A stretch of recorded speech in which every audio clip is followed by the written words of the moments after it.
Dana White, you need to pull your finger out now. Whoa, hey. Bro, we are in an era where Dana White gives less of a fuck about the sport than ever before. I'm telling you, man, these press conferences are gonna be the death of me, bro. Genuinely, after hearing the bonuses, I'm out of there. Dana White gives no useful intellectual contributions anymore.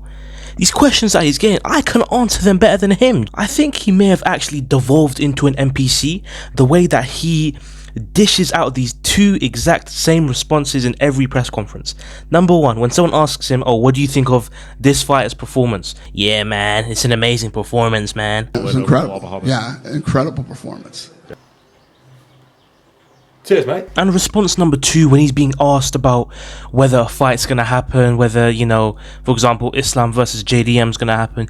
Yeah, man, we're in the works right now, and we got a big announcement coming soon. We're working hard on it. Yeah. And you're looking at Islam and Jack for some time this year? We're working on some stuff, yeah. Oh my God, bro, you say that every time. Where are these announcements? You know what I think the problem is? It's the fact that they're crowding these announcements. What do I mean by that? The UFC 319 announcement is a good example of this, right? For context of this announcement, basically it was straight after UFC 315. He announced UFC 317, and then at the end of the live stream, he just randomly announced UFC 319 as well. Why is he announcing it so early? Look, no one's even talking about it. There's no hype around it. So why announce it this early? Now we're going to be left in a drought of announcements for so long. There's no need, mate.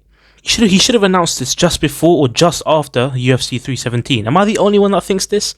Am I bugging? Oh yeah, by the way, am I the only one that thinks that he looks so much like that one cop from Breaking Bad in this live stream? I don't know, it's bare weird. Anyway, yeah, let's not even talk about how bad Dana White's promotion is nowadays. It's literally non-existent. It's basically just a 1 hour unedited compilation of that week's main event fighters getting knockouts from like 10 years ago on the UFC channel.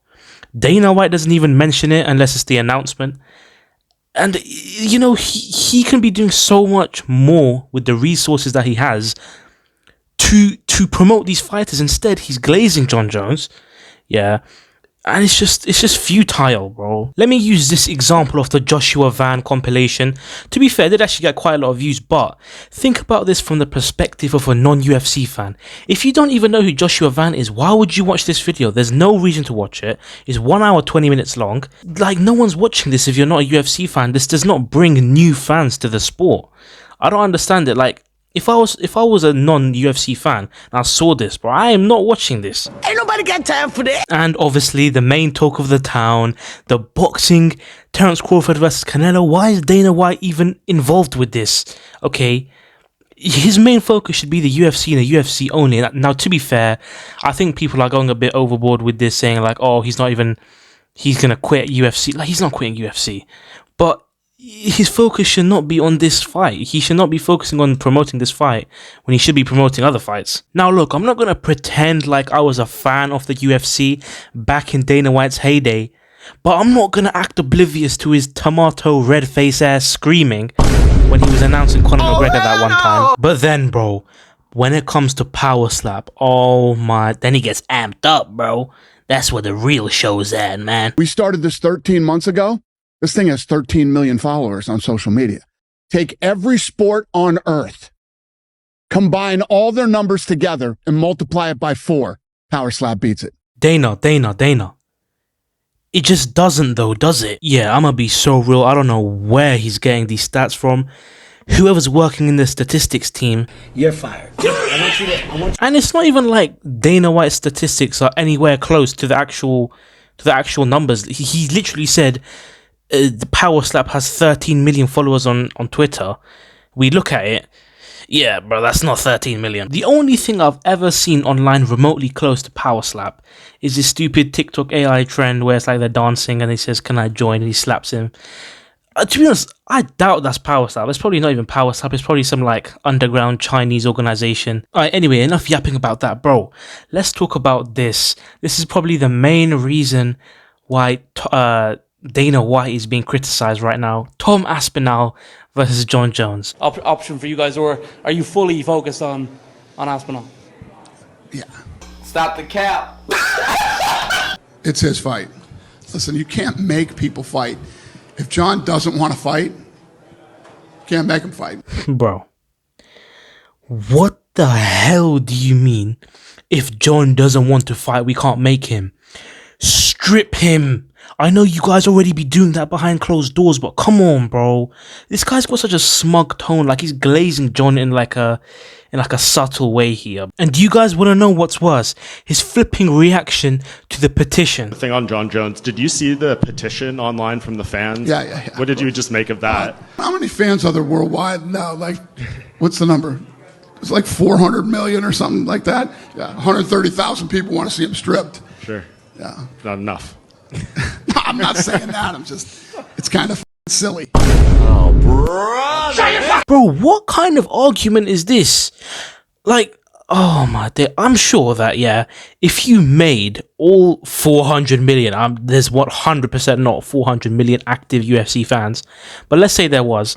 If you made all 400 million of those fans vote for or against John being stripped, the results would be overwhelmingly in the favor of him getting stripped. Like, what kind of argument is this? Like, there's so many reasons why some people may not sign the petition, but that doesn't mean they don't agree with it. And he knows this himself. He's just making random, invalid arguments. And this is just one of the bullshit things he's been saying recently. Like, I didn't make a video on this, but look at Dana's reaction. This is in the UFC 316 press conference. Look at his reaction to the question, what do you say to the people that say that Sean O'Malley doesn't deserve a title shot? Which he didn't, by the way. Like I said, Morab could have had his pick against any of these bantamweight contenders. So for you, why was this the fight that you felt should have been made?